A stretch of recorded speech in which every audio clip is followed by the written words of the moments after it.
Hello friends, welcome back to our channel. எல்லோரும் சந்தோஷமாகவும் உடல் ஆரோக்கியத்துடனாகவும் இருப்பீங்க அப்படின்னு நான் நம்புகிறேன். இன்றைக்கி நம்மளுடைய சேனலில் சூப்பரான மார்னிங் ரொட்டீன் தான் உங்களோட நான் ஷேர் பண்ணிக்க போகிறேன்.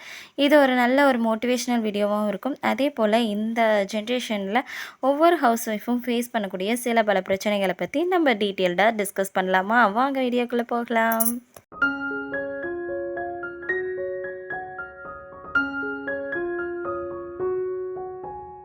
எப்போவுமே எனக்கு காலையில் வந்து இயர்லியராகவே ஸ்டார்ட் ஆயிரும். ஒரு 4:30 ஆர் 5 அப்படிங்கும் போதெல்லாம் டே ஸ்டார்ட் ஆயிரும்.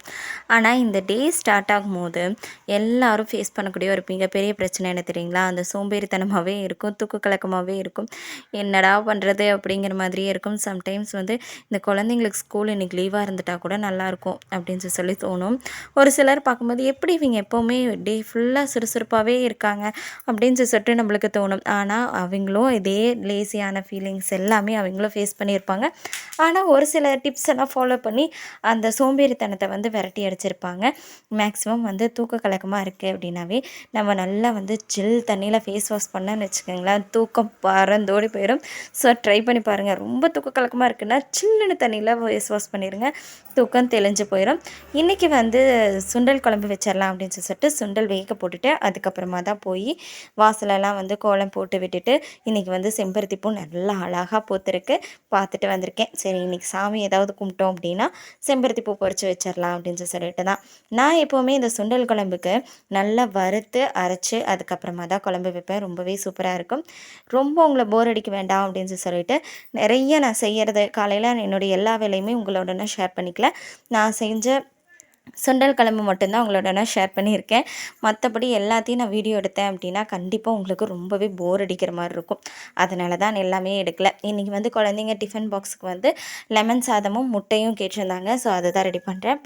கையோடு வந்து காலையிலேக்கு வந்து சுண்டல் குழம்பு வைக்கும் போதே சாப்பாடு வடிச்சிட்டு மதியத்துக்கும் அப்படியே சைட் பை சைட் செஞ்சுக்கிட்டே நான் வந்து என்னுடைய வேலையை ஸ்டார்ட் பண்ணி செஞ்சிட்ருக்கேன்.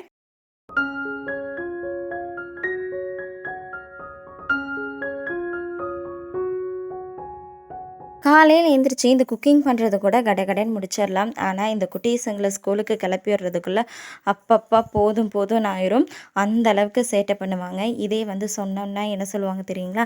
எங்கள் அம்மாஜி எங்கள் பாட்டி எல்லாம் வந்து 10 குழந்தைங்கள பெற்று அவங்களெல்லாம் ஸ்கூலுக்கு அனுப்பிச்சு இல்லையா, நீ என்னமோ 2 குழந்தைங்கள அனுப்பிச்சுட்றதுக்கு இவ்வளோ இது பண்ணுற அப்படின்னு சொல்லிட்டு சொல்லுவாங்க. ஆனால் 10 குழந்தைங்கள அவங்க அப்பா அனுப்பிச்சுட்டாங்க அப்படின்னா அந்த குழந்தைங்களுக்கு காலையிலுக்கு என்ன சாப்பாடு செய்கிறாங்களோ அதுவே மதியம் எடுத்துகிட்டு போயிருப்பாங்க இல்லையா, மதியம் ஸ்கூலில் கூட சாப்பிட்ருப்பாங்க. இந்த மாதிரி நிறைய விஷயங்களை வந்து அப்போ இருந்த குழந்தைங்க எல்லாருமே வந்து சரி ஓகே அம்மா அப்பா கஷ்டத்தை புரிஞ்சுக்கிட்டோ இல்லை அடி வாங்கிக்கிட்டோ ஏதோ ஒன்று சரி ஓகே பரவாயில்ல அப்படின்னு சொல்லிட்டு விட்டுருவாங்க. ஆனால் இப்போ இருக்கிற குழந்தைங்க அப்படியா, எனக்கு வந்து காலையிலேக்கு இந்த டிஷ் தான் வேணும், இது இல்லைன்னா நான் சாப்பிட மாட்டேன், இது இல்லைன்னா நான் ஸ்கூலுக்கு போக மாட்டேன் அப்படின்னு சொல்லிட்டு சேட்டை பண்ணி அடம் பிடிச்சி ஆர்ப்பாட்டம் பண்ணுறாங்க. சரி நம்ம செஞ்சு கொடுக்க முடியாதுன்னு நம்ம சொன்னோம்னா வீட்டில் இருக்க தாத்தா பாட்டி அப்பா எல்லாரும் சேர்ந்து நம்ம சரி ஓகே பரவாயில்ல செஞ்சு கொடுத்துரு, ஏன் இப்போ செஞ்சு கொடுக்குறதுனால என்ன, செஞ்சு கொடு அப்படின்னு சொல்லிட்டு நம்மளவே மிரட்டுவாங்க. சரி நம்ம செஞ்சு கொடுத்தோம்னாலும் தப்பு, செஞ்சு கொடுக்கலைனாலும் தப்பு இல்லையா?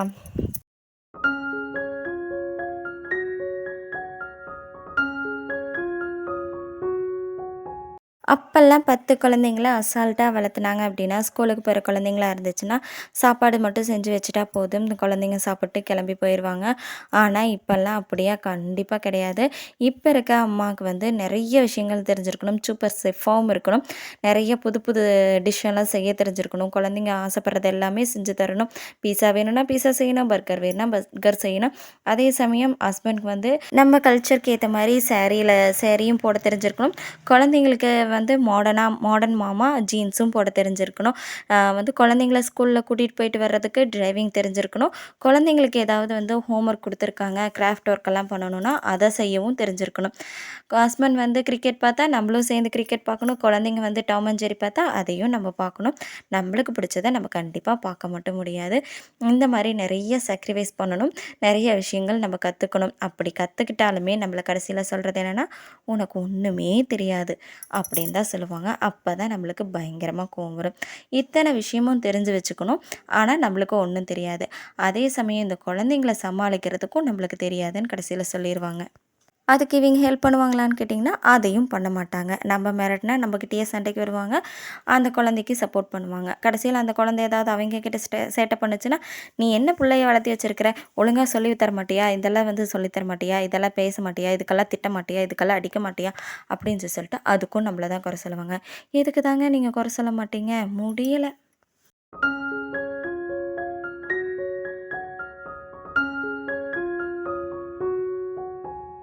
இந்த மாரியெல்லாம் ஏதாவது சொன்னாங்க அப்படின்னா, அத காதுலயே போட்டுக்காம, நீங்க எப்படி உங்க குழந்தைங்கள வளர்த்தணும் அப்படின்னு நினைக்கிறீங்களோ, அந்த மாரி நீங்க வளர்த்திட்டு போயிட்டே இருங்க. அத விட்டுட்டு அவைங்க சொல்றாங்களே, இவைங்க சொல்றாங்களேன்னு யோசிச்சுட்டு இருந்தோம்னு வச்சுக்கோங்க, கண்டிப்பா நம்ம குழந்தைங்கள நம்ம ப்ராப்பரா வளர்த்தவே முடியாது. அது 100க்கு 100 உண்ம. ஸோ, அதனால பாப்பா, தம்பி எந்த குழந்தையா இருந்தாலும் சரி, நீங்க கண்டிக்கணும் அப்படின்னு நினச்சிங்கன்னா, தாராளமா கண்டிங்க. இத செய்யக்கூடாதுன்னா செய்யக்கூடாது. அந்த மாரி குழந்தைங்கள பிராக்டிஸ் பண்ணி வளர்த்துங்க. அதே சமயம் உங்களுடைய கிச்சன்லயே ஆகட்டும், ஹால்ல எந்த வேலை நீங்க செஞ்சீங்கனாலும், அதில எல்லாத்திலுமே குழந்தைங்கள பார்ட்னர்ஷிப் சேர்த்திக்கங்க. எந்த குழந்தையா இருந்தாலும் சரி, வந்து வேலை செய்யணும். அதே சமயம் இந்த பெண் குழந்தை, ஆண் குழந்தை அப்படின்னு சொல்லிட்டு தயவு செஞ்சு பிரிக்காதீங்க. பெண் குழந்தைனா இந்த வேலையெல்லாம் செய்யணும். வீட்டு வேலைகள்ல பெண் குழந்தை செய்யணும். ஆண் குழந்தை எதுவும் செய்யக்கூடாது. அப்படின்னு மட்டும் தயவு செஞ்சு விடாதீங்க. பாப்பா தட்டெல்லாம் கழுவி வைக்கிறா அப்படின்னா, தம்பியும் அதே தட்டுங்களெல்லாம் கழுவி வைக்கணும். அவன் சாப்பிட்ட தட்ட கழுவி வைக்கணும். அப்படிங்கிற அந்த பழக்கத்துக்கு கொண்டு வந்தோம் அப்படின்னா தான், நம்ம மருமக நம்மள திட்ட மாட்டாங்க. கண்டிப்பா சொல்றேன். நெறைய பேர் இப்ப இருக்கிற ஒய்ஃபா இருக்கிற எல்லாருமே, இப்ப இருக்கிறவங்க எல்லாருமே கண்டிப்பா சொல்றேன். அவைங்க ஹஸ்பண்டோட அம்மாவையோ கண்டிப்பா திட்டியிருப்போம். இது கூட இவைங்க சொல்லி தரல. இத கூட இவைங்க பண்ணல அப்படின்னு சொல்லிட்டு, அது என்ன விஷயம் அப்படிங்கிறத கண்டிப்பா கமெண்ட்ல ஷேர் பண்ணுங்க. இந்த மாதிரி எல்லாத்துக்கும் ஒரு சில விஷயங்கள் இருக்கும்.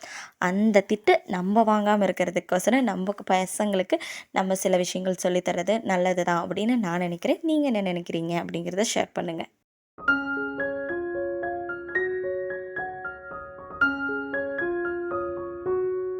மெயினா இந்த வீட்ல சும்மா இருக்கேன் அப்படின்னு சொல்லும்போது, எல்லாத்துக்குமே கண்டிப்பா கோவம் வரும். எனக்குமே அதிகமா கோவம் வரும்.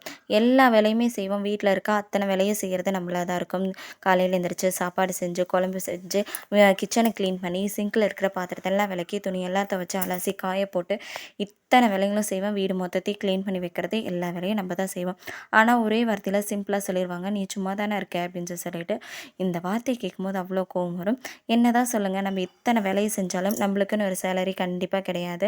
ஆனால் ஆஃபீஸ் வேலை செய்கிற நம்ம ஹஸ்பண்டு யாராவது இருந்தாங்க அப்படின்னா, அவங்க சும்மாவே போய் ஒரு சிலர் மெயின்டெனன்ஸ் மட்டும் பண்ணுறவங்களா இருப்பாங்க. அவங்க சும்மா போய் கொஞ்ச நேரம் நின்றுட்டு இருந்துட்டு வந்தாலே அவங்களுக்கு ஓரளவுக்கு சேலரி வரும். சும்மா இருக்கிற அவங்களுக்கு சேலரி இருக்குது. இவ்வளோ வேலை செய்கிற நம்மளுக்கு கண்டிப்பாக சேலரிங்கிறது ஒன்றும் இல்லை. அதனால சும்மா இருக்கிறாங்க அப்படின்னு சொல்லிட்டு சொல்கிறாங்க. நம்மளுக்காக ஏதாவது ஒரு சின்னதாக ஒரு வருமானம் அப்படிங்கிறத கண்டிப்பாக நம்ம உருவாக்கி வச்சுக்கணும். நான் ஒரு சின்ன ஒரு விஷயம் சொல்கிறேன் கேளுங்க. என்னன்னா, எங்க அம்மா வீட்ல இருக்கும்போது, அங்க துளசிக்கான்னு சொல்லிட்டு ஒருத்தங்க வருவாங்க. அவங்க என்னன்னா, வாரத்தில ஒரு 2 நாள் சேலை எடுத்துட்டு வருவாங்க. ஒரு 10 சேலைக்கு பக்கம் எடுத்துட்டு வீடு வீடா போய் சேல் பண்ணுவாங்க. அது எப்படின்னா, இஎம்ஐ ஆப்ஷன் மாரி. நம்ம பொருள் பெரிய பொருள்லாம் வாங்கிட்டு இஎம்ஐ ஆப்ஷன் சொல்றோம் பார்த்தீங்களா? அந்த மாரி இஎம்ஐ மாதிரி போடுவாங்க. வாரம் வாரம் நம்மனால முடியும் ஒரு ஒரு ரூ. 10,000க்கு சேலை வாங்குறது மாரியெல்லாம் கிடையாது. ஒரு ரூ. 1000 ரூ. 500க்கு தான் சேலையா இருக்கும். அத நம்மனால முடிஞ்சா 50ஓ 100ஓ குடுத்துட்டு வாங்கிக்கலாம். வாங்கிட்டு வாரம் வாரம் இஎம்ஐ மாதிரி குடுத்துட்டோம் அப்படின்னு.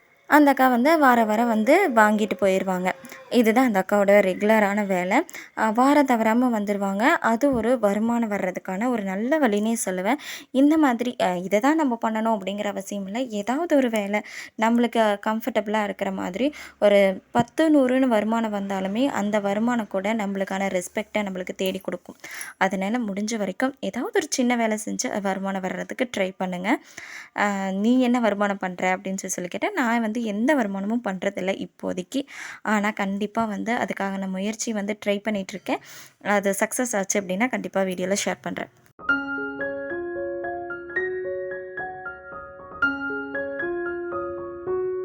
செல்ஃப் கேர் அப்படிங்கிறது ஒவ்வொருத்தருக்குமே ரொம்ப ரொம்ப முக்கியம். அதுவும் விமனா இருக்க நம்மளுக்கு கண்டிப்பாா முக்கியம். எல்லாத்துக்கும் தேவையானதெல்லாம் பார்த்து பார்த்து நம்ம செய்வோம். ஆனா நம்மளுக்கு தேவையானத நம்ம பண்ணுறோமான்னு கேட்டிங்கன்னா, கண்டிப்பா பண்ண மாட்டோம்.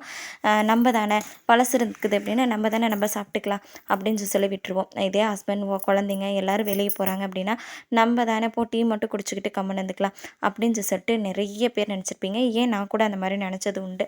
ஆனா தயவு செஞ்சு அப்படி இருக்காதீங்க. உங்களுக்காக நீங்க கேர் கண்டிப்பாக எடுத்துக்கணும். நம்மளுக்காக நம்ம தான் கேர் எடுத்து இது பண்ணிக்கணும். நான் வந்து நிறைய பேர்த்துக்கிட்ட சொல்லுவேன், நீங்கள் உங்களை பார்த்துக்கிட்டீங்க அப்படின்னா தான் உங்கள் குழந்தைங்களாகட்டும் உங்கள் ஹஸ்பண்ட் ஆகட்டும் உங்களால் கண்டிப்பாக பார்த்துக்க முடியும் அப்படின்னு சொல்லிட்டு. அதனால் முடிஞ்ச வரைக்கும் உங்களை வந்து கேர் எடுத்து பார்த்துக்கங்க. வீட்டில் இருக்கும்போது தயவு செஞ்சு நைட்டி மட்டுமே போடாதீங்க. நைட்டி போட்டிங்க அப்படின்னா உங்களுடைய கான்ஃபிடென்ட் மொத்தமும் அந்த நைட்டி உறிஞ்சு எடுத்துரும் அப்படின்னு நான் நினைப்பேன். ஏன் அப்படி சொல்கிறேன்னா, நம்ம காலேஜ் போயிட்டுருக்கும் போதாகட்டும் ஸ்கூல் போயிட்டுருக்கும் போதாகட்டும் கண்டிப்பாக நம்ம வந்து காலையில் எழுந்திரிச்சு குளிச்சுட்டு சூப்பராக ட்ரெஸ் பண்ணிவிட்டு வந்து சூப்பராக நம்ம ரெடியாகி எங்கே போகிறதா இருந்தாலும் போயிருப்போம். ஆனால் வீட்டில் இருக்கிறதுனால மேக்ஸிமம் நம்ம என்ன பண்ணுறோம் அப்படின்னா அந்த அழுக்கு நைட்டியோடவே சுற்றுறோம். அதனாலேயே நம்மளுக்கான கான்ஃபிடென்ட் அப்படிங்கிறது உடஞ்சி போயிடுது அப்படின்னு நான் நினைக்கிறேன். அதனால் முடிஞ்ச வரைக்கும் நைட்டியை தூக்கி எறிஞ்சிட்டு நீங்கள் பீரோவில் பூட்டி வச்சுருக்கிற சுடிதார், குர்த்தி, அதுக்கப்புறம் சாரீ இந்த மாதிரி ஐட்டங்களெல்லாம் போடும்போது உங்களுக்கு ஒரு செல்ஃப் கான்ஃபிடென்ஸ் வரும். அதனால் தயவு செஞ்சு இதை மட்டும் கண்டிப்பாக ஃபாலோ பண்ணுங்கள். வேறு எதை ஃபாலோ பண்ணுறீங்களோ இல்லையோ, ஆனால் இதை கண்டிப்பாக நீங்கள் ஃபாலோ பண்ணீங்க அப்படின்னா ரொம்ப ஒரு நல்ல ரிசல்ட்டு நீங்கள் பார்ப்பீங்க. ஓகே ஃப்ரெண்ட்ஸ், இந்த வீடியோட எண்டுக்கு வந்துட்டோம். லாஸ்ட் வீக் ஒரு லாங் வீடியோ போட்டிருந்தேன். அதில் சூப்பரான கிவ்அவே அனௌன்ஸ்மெண்ட் கொடுத்துருந்தேன். அது வந்து இந்த வீக் சாட்டர்டே வரைக்கும் தான் டைம் இருக்குது.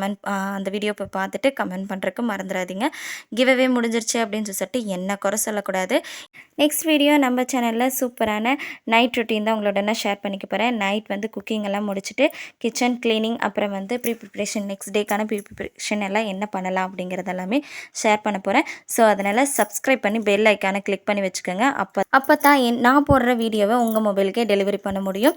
நீங்கள் ஃப்ரீயாக இருக்கும்போது செக் பண்ணியும் பார்க்கலாம். தேங்க்ஸ் ஃபார் வாட்சிங். Keep supporting me.